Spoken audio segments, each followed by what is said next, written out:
ఇలాగే వదిలేస్తావేమో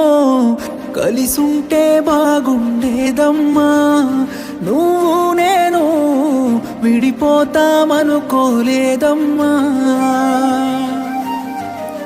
ప్రాణంగా ప్రేమించానమ్మా నిన్నే నేను దూరంగా వెళ్ళిపోయావమ్మా